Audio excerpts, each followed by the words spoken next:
¿Alguna vez se han preguntado si la felicidad que se observa en las fotos de los demás es real o si es solo una máscara de porcelana a punto de romperse? A veces, las familias que parecen haber sido bendecidas con todo, las que caminan con la frente en alto y visten de seda, esconden bajo sus alfombras las manchas más oscuras de la condición humana. Dicen que la verdad es como el agua. Siempre encuentra una grieta por donde salir, no importa cuántos muros se construyan para contenerla. Durante 20 años, una mujer llamada Elena fue la sombra que limpiaba los lujos de una familia que el mundo entero envidiaba. Ella era invisible, un engranaje más en la maquinaria de una mansión que respiraba arrogancia. Pero aquel domingo, bajo el sol radiante que iluminaba la vieja catedral de piedra, el destino decidió que ya se había derramado suficiente sangre en silencio. Antes de que la historia se adentre en los pasillos de esta mansión llena de ecos y espejos que mienten, les pedimos un pequeño favor desde el corazón. Si creen que la justicia siempre llega, aunque tarde una vida entera, suscríbanse a nuestro canal. Su apoyo permite que sigamos compartiendo estas historias de superación y verdad. Por favor, dejen un comentario que diga: la verdad siempre sale a la luz, para que sepamos que están aquí, acompañándonos en este camino de fe en el destino humano. La familia del Olmo era el pilar de la comunidad. Don Julián, un hombre de hombros anchos y mirada de acero, manejaba los negocios con la misma frialdad con la que gobernaba su casa. Su esposa, doña Beatriz, era la imagen misma de la elegancia, siempre con su collar de perlas perfectamente alineado, su cabello sin un solo mechón fuera de lugar y esa sonrisa que nunca llegaba a sus ojos, una mueca congelada en el tiempo para ocultar el vacío de su alma. Tenían 3 hijos hermosos, destinados a heredar un imperio de tierras y prestigio, pero en el centro de esa perfección palpitaba una pequeña semilla de discordia. Mateo, el nieto menor, el bebé que ese día iba a ser bautizado. Esa mañana, la mansión bullía de actividad. Elena corría de un lado a otro con las bandejas de plata, asegurándose de que cada cristal brillara tanto que los invitados pudieran ver sus propios pecados reflejados en ellos. El aire estaba cargado con el perfume de los lirios blancos, un aroma que para muchos significa pureza, pero que para Elena, ese día, tenía el matiz asfixiante de los arreglos florales de un funeral. Doña Beatriz estaba más nerviosa de lo habitual. Sus manos temblaban ligeramente mientras ajustaba el ropón de encaje del bebé, una pieza de artesanía que había pasado por generaciones, costando más que toda la humilde casa de los padres de Elena en el campo. «Elena, asegúrate de que la madrina tenga todo lo que necesite», le ordenó doña Beatriz sin mirarla, con esa voz que cortaba como el cristal. «Clara es una mujer delicada, y hoy es el día más importante para mi nieto. No quiero ni un solo error». Clara, la madrina, era la hermana menor de don Julián. A diferencia de su hermano, Clara vivía en una humilde casa a las afueras, dedicada a cuidar a los enfermos y a los olvidados. Muchos decían que estaba loca, otros que era una santa. Julián apenas le hablaba, pero la tradición familiar exigía que ella fuera la madrina. Era una mujer de ojos profundos, ojos que parecían haber visto el fin del mundo y haber sobrevivido para contarlo. Cuando llegó a la mansión, vestida con un traje gris sencillo que contrastaba dolorosamente con las sedas de los invitados, el silencio cayó sobre el salón principal como una losa de mármol. La procesión hacia la iglesia parecía sacada de un cuadro antiguo. El pueblo se detenía a mirar, admirando la riqueza, las joyas y el porte de los del Olmo. Pero Elena, que caminaba unos pasos por detrás cargando los bolsos del bebé, Podía ver las grietas que nadie más notaba. Veía cómo Julián evitaba mirar a su propia hermana. Veía cómo Beatriz apretaba los labios cada vez que alguien mencionaba lo mucho que el bebé Mateo se parecía a su abuelo. Al llegar a la pila bautismal, el frío de la piedra antigua pareció calar en los huesos de todos los presentes. El agua bendita esperaba en el cuenco de plata. El sacerdote comenzó los ritos, palabras latinas que flotaban en el aire pesado de incienso. Todo parecía marchar según el guión de la familia ideal. Pero justo cuando el sacerdote preguntó quiénes eran los padrinos y si estaban dispuestos a guiar al niño por el camino de la rectitud, Clara dio un paso al frente. No tenía la Biblia en sus manos. Tenía un sobre viejo, amarillento, que parecía quemarle los dedos. «Yo no puedo mentir en este lugar», dijo Clara, y su voz, aunque suave, resonó en las bóvedas de la iglesia como un trueno. «He guardado este silencio por respeto a un apellido que hoy me pesa más que la propia muerte. Pero no permitiré que este niño crezca bajo una mentira que pudre los cimientos de esta casa». Julián se puso lívido. Sus manos se cerraron en puños tan fuertes que sus nudillos se tornaron blancos. Beatriz intentó interrumpir con una risa nerviosa, esa risa social que usa la gente rica para tapar el desastre inminente. «Clara, querida, el calor te está afectando», susurró Beatriz, tratando de tomarla del brazo. «Terminemos con la ceremonia y luego hablamos en casa». «En casa ya no queda nada de valor, Beatriz», respondió Clara, apartándola con una dignidad que dejó a todos mudos. «Solo quedan muros llenos de secretos. Ustedes me dieron este ropón para el niño, diciendo que era la herencia de nuestra bisabuela, pero lo que no me dieron fue la verdad sobre por qué mi madre, en su lecho de muerte, me entregó esta carta y me hizo jurar que solo la abriría si veía que la injusticia ganaba de nuevo. En ese momento Clara abrió el sobre. No sacó dinero, ni joyas. Sacó una fotografía antigua y un documento legal con un sello oficial que estaba roto. El corazón de Elena latía tan fuerte que sentía que el pecho se le iba a partir. Ella conocía ese sobre, lo había visto escondido en el fondo de un baúl que doña Beatriz le había ordenado quemar hacía años, pero que ella, por una corazonada que solo el destino explica, había salvado de las llamas y entregado a Clara meses atrás. Nunca imaginó que lo que había sido considerado basura en una mudanza era en realidad el arma que destruiría aquel imperio de cristal. «Este niño», continuó Clara señalando al bebé que empezaba a llorar como si sintiera el peso de las palabras, «no es el heredero de la fortuna del Olmo, porque Julián, tú sabes bien que estas tierras, esta mansión y cada centavo que ostentas no te pertenecen. Esta carta es el testamento original de nuestro padre, el que tú ocultaste para desheredar a la verdadera dueña, a la mujer que servía en esta casa y a quien tú echaste a la calle cuando estaba embarazada de tu propio hermano menor, aquel que desapareció convenientemente hace 30 años. El murmullo en la iglesia se convirtió en un rugido de indignación. La fachada de perfección se desmoronaba en tiempo real. Beatriz se desmayó, cayendo sobre los bancos de madera con un sonido seco, pero nadie corrió a ayudarla.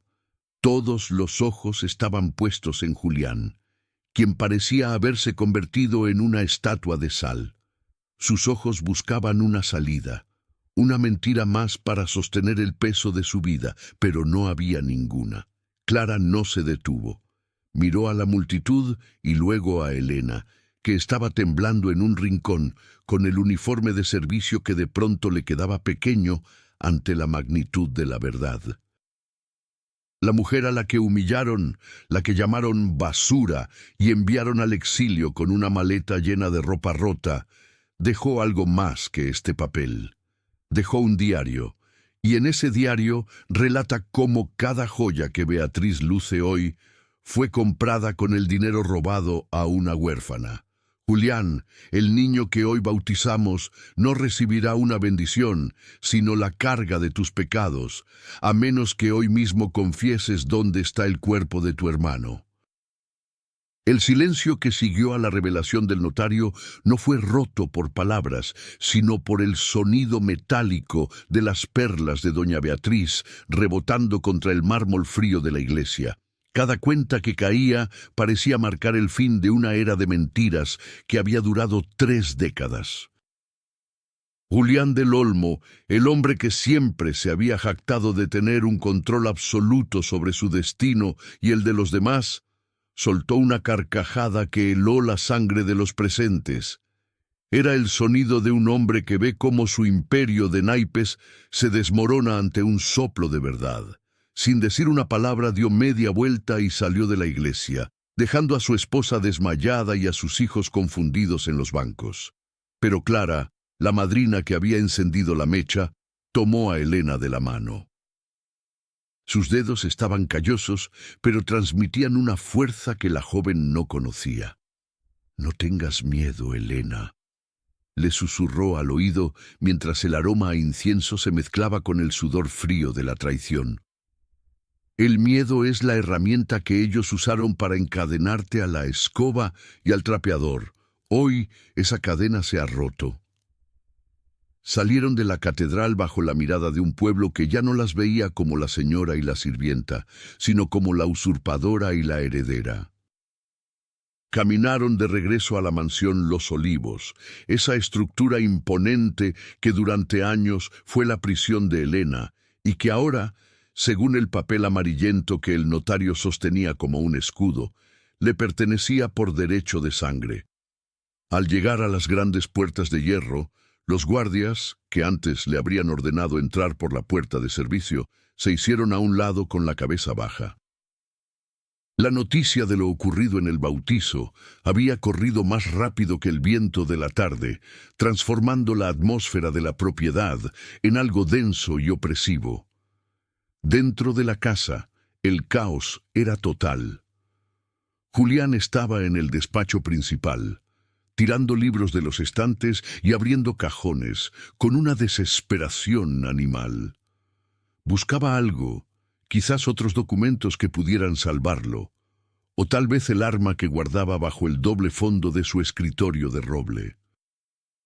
Cuando Elena y los demás entraron, Julián se detuvo en seco. Su rostro, antes arrogante y rosado por el buen vino, estaba ahora ceniciento, las venas de su cuello hinchadas como raíces de un árbol viejo y podrido. «¡Fuera de mi casa!», gritó, señalando a Elena con un dedo tembloroso. «Tú no eres nada, eres la hija de una mujer que recogí del barro. Ese papel es una falsificación, una trampa de mi hermana loca para quedarse con mis tierras. Llamaré a la policía, los haré pudrirse en la cárcel por este insulto». Pero el notario, don Aurelio, dio un paso al frente con una calma que solo dan los años y la conciencia limpia. «La policía ya está en camino, Julián», dijo con voz pausada, extrayendo de su maletín una orden judicial que había sido preparada en secreto durante meses. «Pero no vienen por Elena ni por Clara. Vienen por ti. La falsificación de documentos públicos, el fraude hereditario y, lo más grave, la desaparición de tu hermano menor, son cargos que no podrás evadir con gritos. La exhumación del cuerpo de tu padre ha sido autorizada para esta misma tarde. Encontraremos el testamento original donde tú mismo lo pusiste, creyendo que la muerte guardaría tu secreto para siempre». En ese momento, doña Beatriz entró en la habitación. Ya no era la mujer impecable del bautizo. Su vestido de seda estaba manchado de tierra y su peinado se había deshecho, dejando caer mechones grises sobre su rostro pálido. Se desplomó en una silla, mirando a su esposo con un odio que solo nace de la decepción absoluta. «Tú me dijiste que ella se había ido por voluntad propia», susurró Beatriz, refiriéndose a la madre de Elena. «Me dijiste que le habías pagado una fortuna para que nunca volviera. Me hiciste vivir una mentira durante 20 años, Julián. Me hiciste tratar a esta niña como a un animal, cuando ella tiene en sus venas la misma sangre que tú juraste proteger». Elena se quedó allí, en medio del despacho, apretando la pequeña llave dorada contra su pecho. Por primera vez en su vida, no sentía la necesidad de bajar la mirada. Miró las cortinas de terciopelo que ella misma había aspirado cada lunes, los cuadros de antepasados que no eran de Julián, sino suyos, y sintió un vacío inmenso. No era el vacío de la pobreza, sino el vacío de saber que toda su vida de carencias, de manos agrietadas por el cloro y de noches de hambre en el ático, había sido un plan orquestado por la avaricia de un solo hombre. Julián intentó abalanzarse sobre el notario para arrebatarle los papeles, pero en ese instante el sonido de las sirenas comenzó a rebotar contra las paredes de piedra de la mansión. El hombre que se creía un dios se detuvo, con el brazo en alto, como una fiera acorralada. Su hijo mayor, el que se suponía heredaría todo, entró en el despacho con los ojos rojos de llanto y vergüenza. «Papá, detente», dijo el joven con la voz rota. «Toda la ciudad está afuera. Todo el mundo lo sabe. Ya no hay a dónde correr». La caída de los del Olmo no fue rápida, fue una agonía lenta y detallada. Mientras la policía esposaba a Julián ante la vista de los criados que ahora murmuraban en los pasillos, Elena sintió que el aire de la habitación se volvía más ligero. Pero el tesoro no era solo la mansión o las tierras. Clara se acercó al gran cuadro del fundador de la familia, un hombre de mirada severa que parecía juzgar a los presentes desde el lienzo. «Elena, la llave», dijo Clara con solemnidad. Elena caminó hacia el cuadro. Sus manos, marcadas por el trabajo duro, temblaban mientras buscaba la pequeña ranura oculta en el marco de madera tallada. Al introducir la llave dorada, se escuchó un clic seco, un sonido que resonó en sus oídos como el canto de la libertad. Una pequeña puerta secreta se abrió, revelando una caja de seguridad de acero. Pero dentro no había lingotes de oro, ni fajos de billetes. Había algo mucho más valioso para una hija que nunca conoció el abrazo de un padre. Dentro de la caja había un fajo de cartas atadas con una cinta azul desteñida y un pequeño diario con tapas de cuero gastado. Eran las cartas del padre de Elena, el hermano menor de Julián, dirigidas a su madre. En ellas, él le juraba que volvería de su viaje de negocios para casarse con ella legalmente, que ya había preparado todo para que la familia la aceptara. Y en la última carta, fechada el día de su desaparición, él mencionaba que sospechaba que Julián estaba desviando fondos de la herencia de su padre y que esa noche lo enfrentaría. «Aquí está la prueba de la vida de tu padre, Elena», dijo Clara con lágrimas en los ojos. «Julián no solo te robó tu herencia, le robó la vida al hombre que más te amaba sin conocerte». Elena sintió que sus rodillas fallaban. Se sentó en el suelo frío, rodeada de los lujos que ahora le pertenecían, y lloró. No lloró por el dinero, ni por la mansión. Lloró por el hombre de las cartas, por la madre que murió en la miseria, guardando un secreto para protegerla, y por la niña que creció creyendo que su destino era limpiar el barro de los zapatos de sus verdugos. Afuera, la lluvia empezaba a caer, lavando la fachada de los olivos. Mientras tanto, en el pueblo, la gente comenzaba a hablar de la justicia del destino. Pero esto era solo el comienzo. Recuperar la casa era una cosa, Descubrir qué había pasado realmente con su padre y cómo un objeto que todos despreciaban se convertiría en la clave definitiva para hundir a Julián para siempre, era el siguiente paso de este doloroso camino. La primera noche que Elena pasó en la mansión como su dueña legítima fue la más larga de su vida.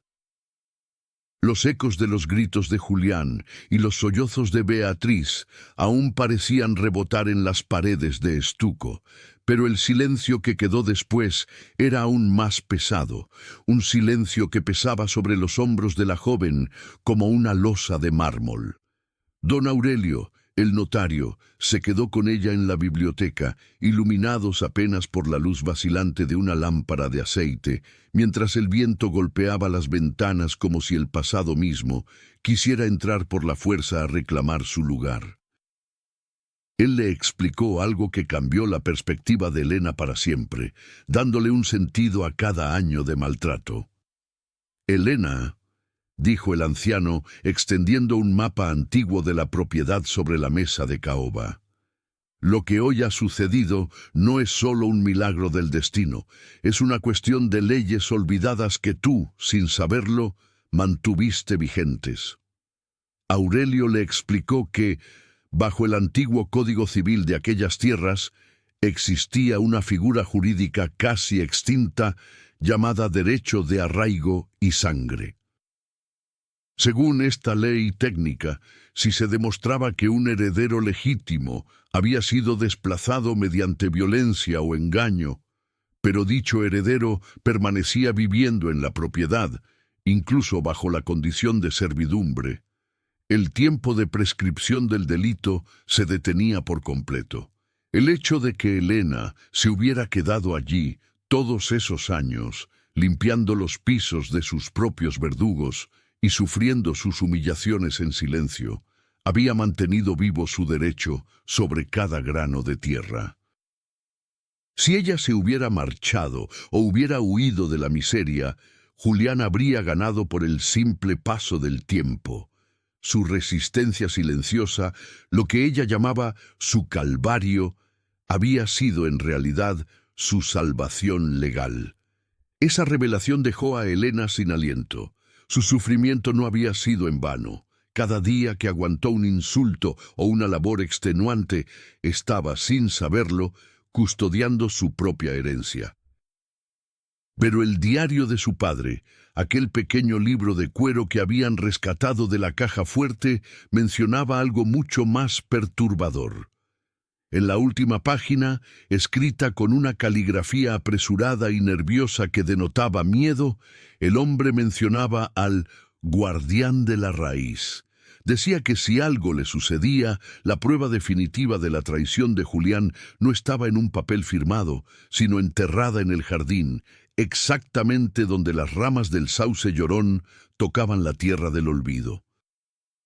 Al amanecer, con el cielo todavía teñido de un gris plomizo y la neblina arrastrándose por los jardines como un fantasma hambriento, Elena y Clara caminaron hacia la parte trasera de la propiedad. Allí, apartado de los rosales perfectamente podados que tanto orgullo le daban a Beatriz, se alzaba un sauce llorón centenario. Sus ramas caían con una tristeza infinita, rozando la superficie de un pozo seco que Julián había ordenado clausurar hacía décadas. Clara se envolvió en su chal de lana, recordando cómo su hermano siempre prohibía que nadie, ni siquiera los jardineros, se acercara a ese árbol bajo amenaza de despido inmediato. Julián decía que el pozo era peligroso, pero ahora todos comprendían que lo que estaba podrido no era la estructura, sino lo que él ocultaba debajo de ella.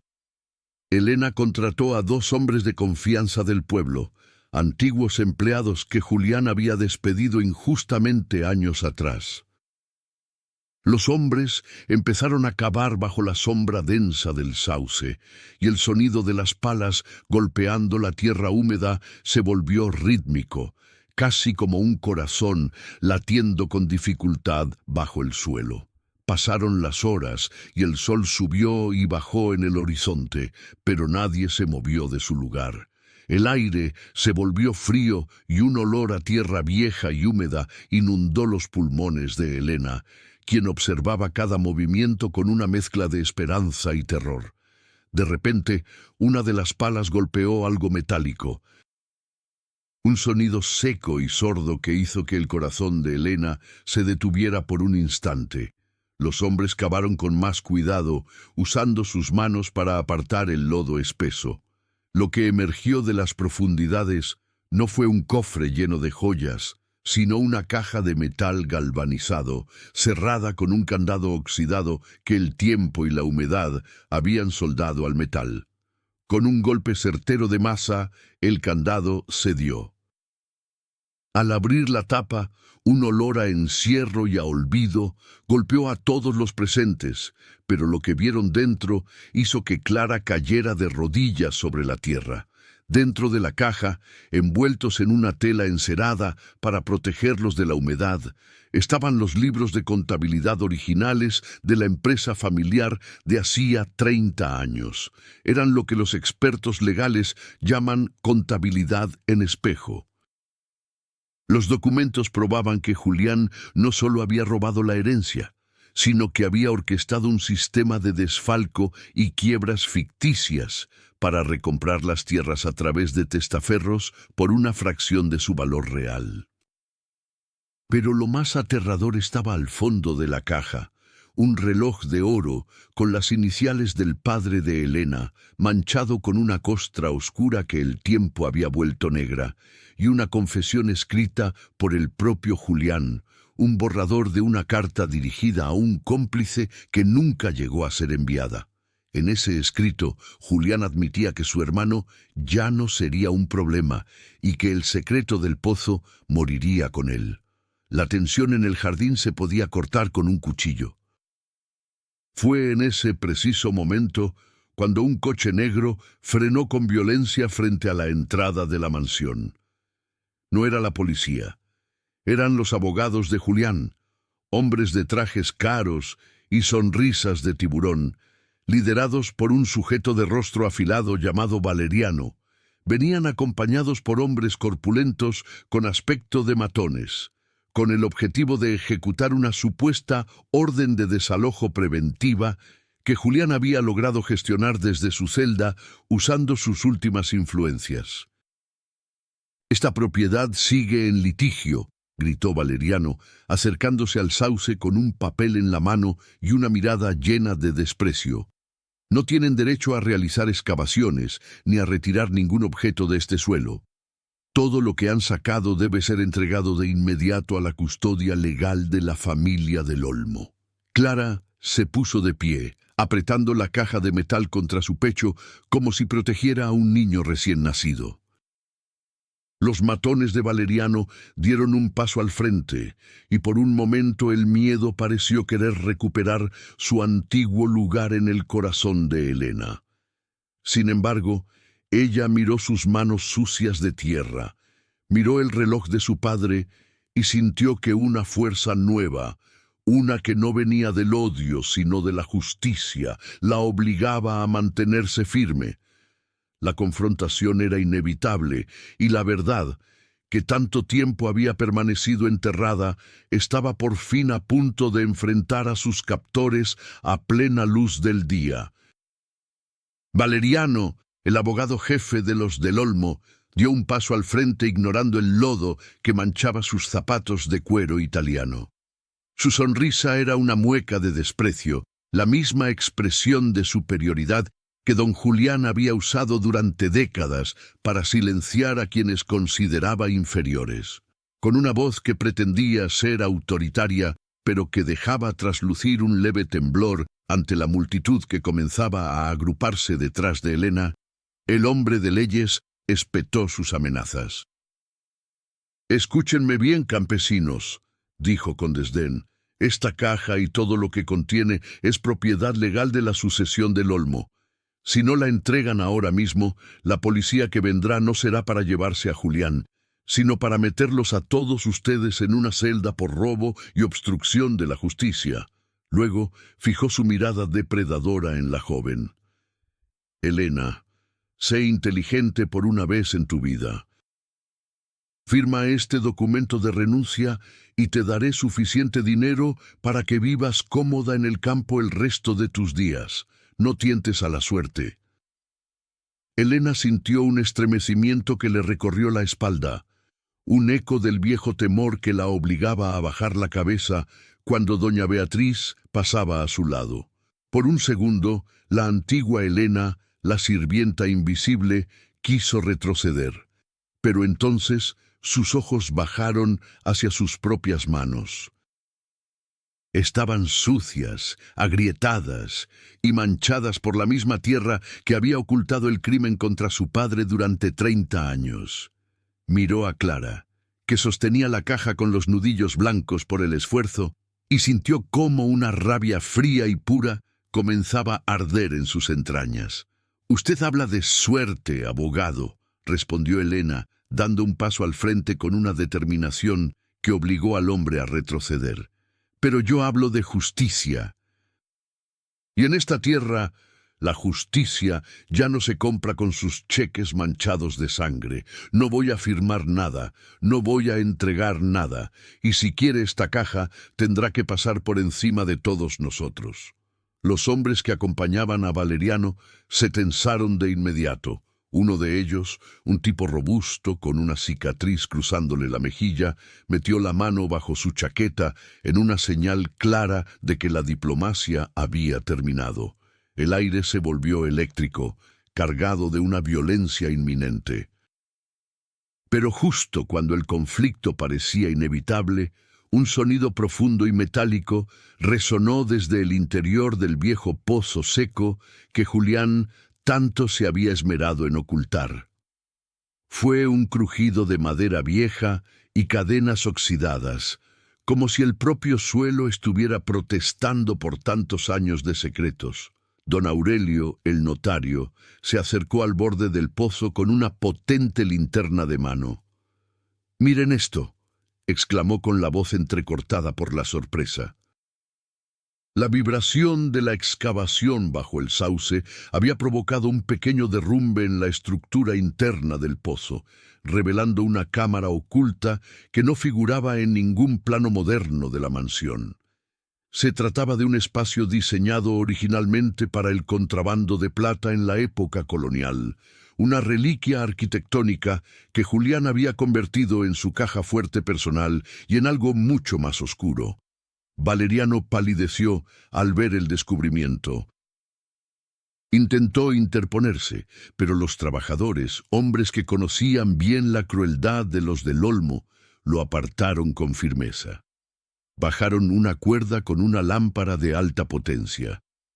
Lo que la luz reveló en el fondo de aquella cámara no fueron lingotes de oro, sino archivos enteros de la administración del pueblo, documentos que habían desaparecido en incendios sospechosos años atrás. Julián no solo controlaba la mansión, controlaba la vida de cada familia de la región a través del chantaje y el robo sistemático de títulos de propiedad. Aquella cámara era el corazón podrido de su telaraña de poder. Sin embargo, el hallazgo más impactante estaba envuelto en una pesada lona militar al fondo de la cámara. Al subir el fardo con cuerdas gruesas, el silencio en el jardín fue absoluto, un vacío que solo la tragedia puede llenar. No hacía falta ser un experto para saber qué contenía aquel bulto. Clara sollozó con fuerza y se cubrió la boca con su chal de lana. Eran los restos de un hombre y junto a ellos una cartera de cuero que aún conservaba una fotografía plastificada. La imagen de la madre de Elena sonriendo en un campo de girasoles en un día de verano que parecía pertenecer a otra vida. Era el padre de Elena. Julián no solo lo había despojado de su herencia, lo había asesinado y oculto en el lugar más profundo de la casa para tenerlo bajo sus pies, literalmente, mientras brindaba por su éxito robado. «¡Se acabó, Valeriano!», gritó don Aurelio, señalando los restos y los documentos con una autoridad incuestionable. Esto ya no es un litigio civil por tierras. Es un caso de asesinato en primer grado y conspiración criminal. Salga de esta propiedad ahora mismo antes de que los agentes que vienen en camino lo procesen a usted como cómplice necesario. El abogado, viendo que su mundo de influencias se hundía sin remedio, dio media vuelta y corrió hacia su coche, dejando atrás a sus matones. Estos, al verse superados en número y en moral por la gente del pueblo que ahora rodeaba el jardín, arrojaron sus armas al suelo y se marcharon en silencio, como sombras que huyen de la luz. Elena se desplomó junto al sauce, abrazando sus rodillas. El tesoro que tanto había buscado no era oro. Era la verdad dolorosa y liberadora que finalmente permitiría que su padre descansara en paz y que su nombre, el nombre que Julián trató de borrar de la historia, brillara con la luz de la dignidad recuperada. Esa tarde, mientras el sol se ponía pintando el cielo de un rojo violento, la mansión Los Olivos dejó de ser un monumento a la arrogancia para convertirse en un lugar de duelo y justicia. Pero aún faltaba el acto final, la caída de Beatriz, que se negaba a abandonar su alcoba alegando que una dama no camina entre la chusma, y el juicio que transformaría no solo la vida de Elena, sino el destino de todo el pueblo que por fin recuperaría sus raíces. La mujer que ayer solo tenía un trapeador para defenderse, hoy sostenía el destino de cientos de familias en sus manos sucias de tierra.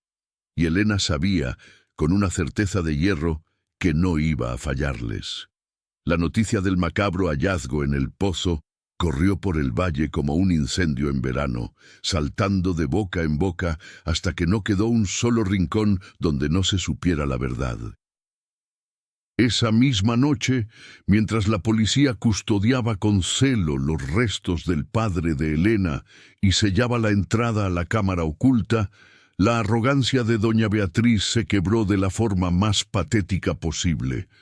La mujer que siempre caminó sobre alfombras rojas fue vista saliendo de la mansión Los Olivos, escoltada no por sirvientes uniformados, sino por oficiales de justicia que no se dejaban impresionar por sus antiguos títulos.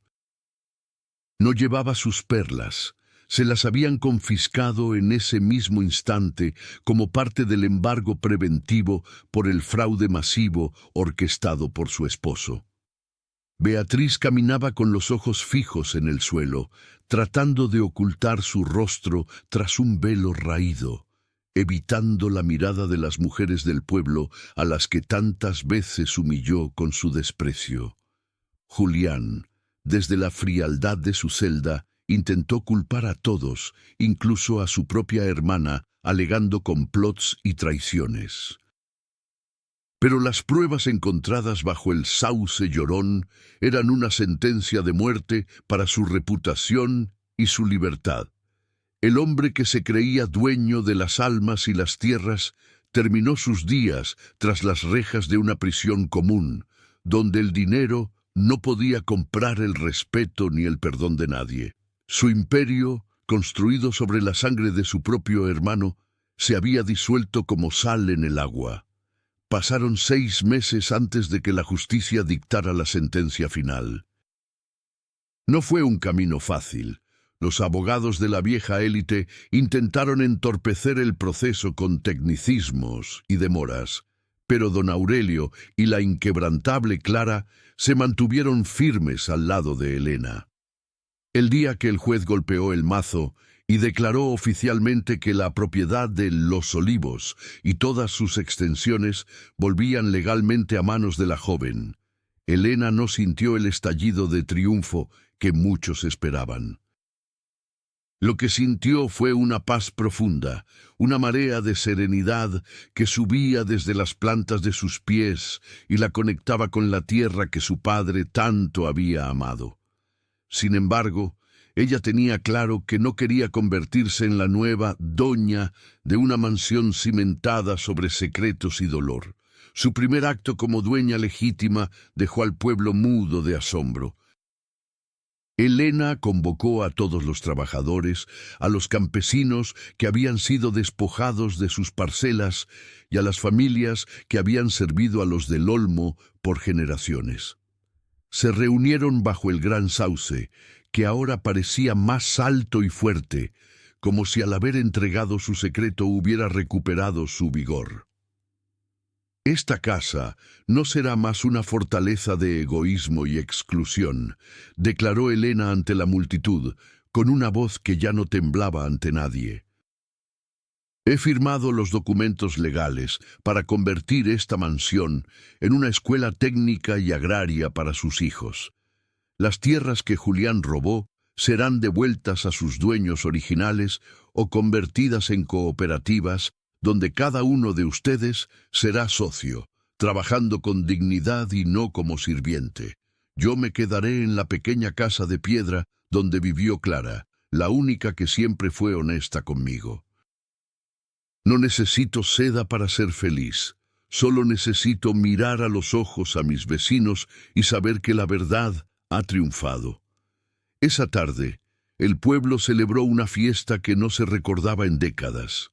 No hubo banquetes de lujo ni vinos caros, sino pan compartido, música humilde y risas reales que llenaron los jardines por primera vez en un siglo.